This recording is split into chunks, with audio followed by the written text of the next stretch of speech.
जब matter court में है, सरकार ने पूरा पक्ष रखा, उसके बाद भी हाई कोर्ट का जजमेंट जो है वो सरकार के खिलाफ गया। फिर आपने ही बताया कि डबल बेंच ने भी सरकार के खिलाफ दिया। तो फिलहाल मुझे लगता है इस मैटर को यहीं पे सेटल करना चाहिए, जब तक कि अब ये सुप्रीम कोर्ट में चैलेंज नहीं होता, ये हाई डबल बेंच का ऑर्डर ये तो नहीं आप ये समझ लीजिए कि इसका मतलब, मैं जो फिर से आपसे सवाल दोहरा रहा हूं, मैं फिर से कह रहा हूं सरकार के दस्तावेजों में सरकार अगर अपनी जमीन की हिफाजत नहीं कर सकती तो भूयहरी जमीन, जिस जमीन पर पूर्व मुख्यमंत्री हेमंत सोरेन आज जेल में है, उस जमीन के दस्तावेजों में कैसे छेड़छाड़ किया गया होगा? सरकार की जो परती जमीन है, अपनी गैर मजरूआ परती जमीन। देखिए, डीके पांडे की जमीन के बारे में मुझे ज्यादा पता नहीं, मैं आपके चैनल में ये चौथे या पांचवें बार बता रहा हूं, मैं अगली बार जरूर पता करके आऊंगा।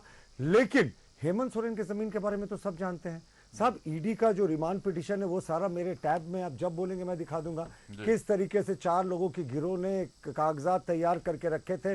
वो लैंड जिहादी ग्रुप भी, जिसमें अफसर, सद्दाम, पता नहीं कैसे कैसे नाम थे, और इनका काम ही था डॉक्यूमेंट्स के साथ छेड़छाड़ करके डॉक्यूमेंट्स बनाना। और हेमंत सोरेन का उस पर कब्जा था। वो हेमंत सोरेन का जो केयर टेकर था उसका बयान है कि हेमंत सोरेन का इस पर कब्जा था।